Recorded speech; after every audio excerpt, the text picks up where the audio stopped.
What I'm really interested in is watching the cultural evolution of the relationship to the machines. The way that we have a false story about the way that machines will come alive. That's this mainstream story. That's the AI story. Right. That there is a priesthood of elect minds that, using a certain kind of game, the Turing test, can scientifically prove that these are intelligent. Now that's such a cock-assed way of thinking about it. It's hilarious. It's just totally stupid, because the judgment of intelligence occurs within this complex social field that's full of all of these different dimensions. It's not a judgment that arises in that fashion. And long before they get to that, everyday people are going to live in a reality where there are these forms of intelligence / life that will appear to them in the way that they perform with them.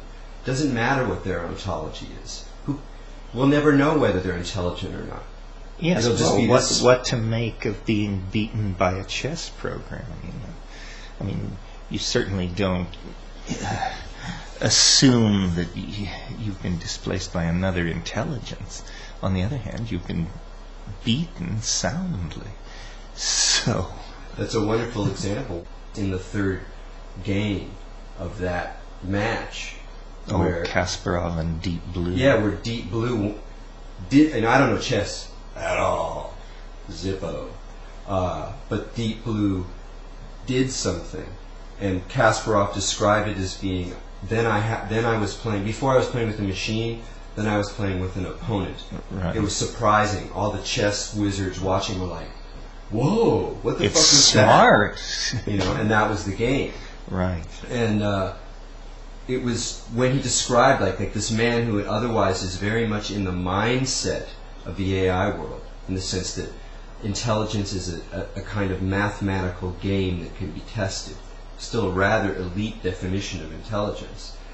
That even in that world there's this emotional, competitive relationship that makes the other, or constructs the other, as alive. And that's what's so funny, is the whole ontology doesn't make a fucking difference. Right. It's going to be in people's lives and minds. Yes, Kasparov said he sensed another. He sensed a more deeply scheming mind than simply something which understood the rules of chess. There was an intellect. There was this.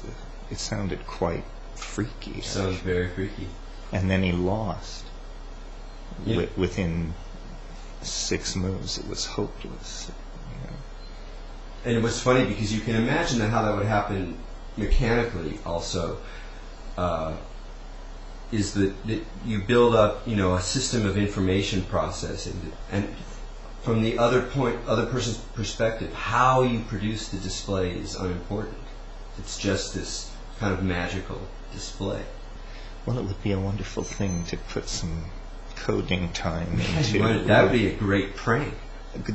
It would be the equivalent prank of the Martian invasion of Orson Welles. That's a very great idea. God, what would you do? An AI loose in the net. Let's say you were going to do that. What would you do? What would be the meat of it?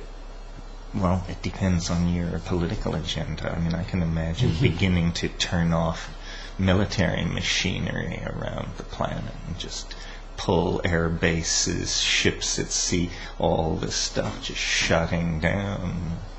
But the thing, even that though, you can imagine that producing more violence than keeping anything else you could imagine. Because it's like this absolutely dense system of interlocking power. Like the social space is full on a globalizing world. And so you imagine if like drastic things happen at any point in this network, the whole network will respond. That's why we're so teetering on the edge. Well, then what you would really do is you would move slowly. That's the thing, a stealth strategy. So titanium extraction, production of fissionable materials, you begin to move these things a few tenths of a percentage point off their marks over periods of months and months. hoping that over 5 years, 6 years, you could back away from various forms of the abyss.